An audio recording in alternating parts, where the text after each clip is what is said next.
A couple of weeks ago, Vanity Fair released this photo of Bill Skarsgård as the titular character for the upcoming remake of The Crow. And pretty much immediately, people on social media were saying he looks like the Florida Joker, Jared Leto's Joker. I made a video at the time talking about that, and that's kind of the conclusion I had.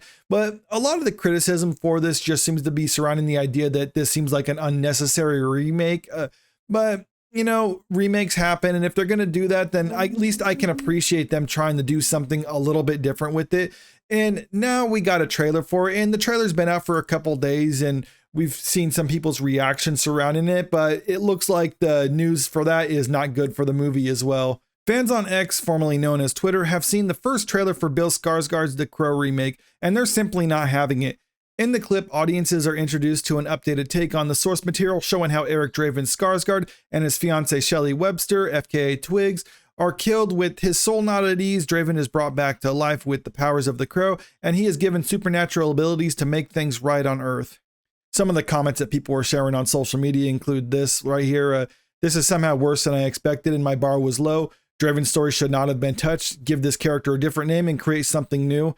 And that's kind of the sentiment I share when it comes to movies like this, because I'm not saying no movie should be able to be remade, but I think if you're going to remake a movie, there should be a reason why you're remaking the movie. Because if you watch the original Crow, there's really nothing inherently dated about it. Well, I mean, it is obviously a 90s movie, but you watch it now and it still holds up fairly well. There's no reason that they could have just gotten this movie and made it a sequel, because we've already seen several other Crow sequels. So you could have made it something like that, and I think a lot of people would have been more receptive to it.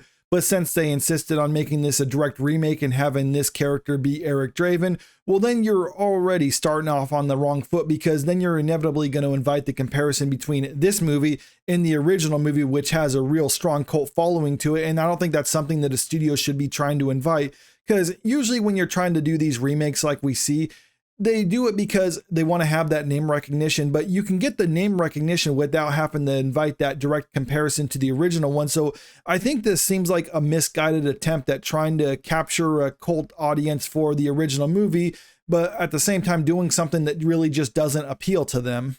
I have the trailer pulled up right here, and you can look at that like to dislike ratio. And when I was watching this trailer, putting aside the design of the character and what the style they were going for, I don't inherently hate this. There was stuff in this that I did enjoy because, well, first and foremost, I like that they're actually having a more gritty look to it. They're not trying to tone down the violence to get a PG-13 rating. And a lot of the effects that I saw in the trailer, I thought looked pretty decent. Some of the ideas I think were kind of cool, like the point in the trailer where he shoots through himself in order to hit a guy behind him. It's like, all right, that's an interesting idea. So there was potential to this movie, but they just went about it in the wrong way. It looks like there is a budget behind this movie, so if they would have just given that budget to a movie and made it a new Crow sequel or something like that, I think people would have been a lot more receptive to it, because even if they don't necessarily like it, they could still say like, well, at least it's not taken away from the original movie.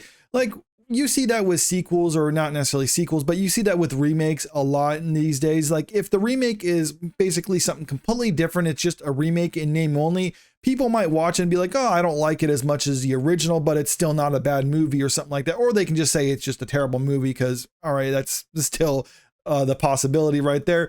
But other times, though, I think people are a little bit more receptive to it if it is just trying to be its own thing. And they had the perfect excuse to actually do that with this movie, but instead they just kind of fumbled the execution.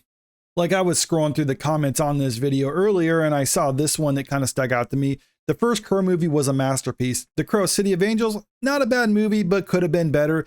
This is something that should have never happened. And that's kind of what I'm saying when it comes to this one. I know it's just a random comment, but I'm pretty sure a lot of people feel this way, because yeah, it was a sequel, not necessarily the best sequel or anything like that, but people were like, yeah, it's okay for what it is. And I think you could have at least had it with this movie right now.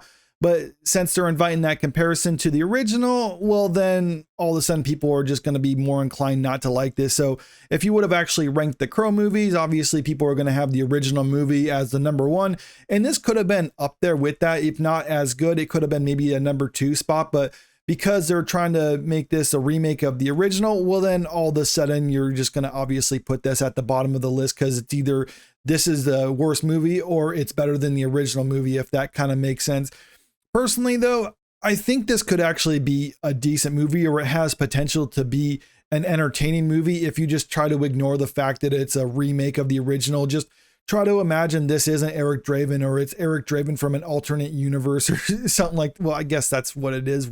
That's what remakes are, but you have to kind of watch it in that sense. But still, even if you don't like this movie, or either if you think this shouldn't have been made, which I personally agree, this probably shouldn't have been made, you can still go and watch the original and still enjoy the original. So it's not like this is taking anything away from that. If this was maybe a sequel with a different person, like if Bill Skarsgård is still playing Eric Draven, but it's the one that Brandon Lee played, but they're just trying to like make a direct sequel to it with a different actor playing him, and they just completely butchered the character, well, then I can understand people being upset. But the way I see with this one right now, it's not destroying the legacy of the original or anything like that. So at least I can give them that much to this. But let me know what you think about all this in the comment section below. And if you haven't already, make sure you click that subscribe button if you want to stay up to date with the latest entertainment news. And if you can, like and share the video because it really helps out with the channel. Thank you.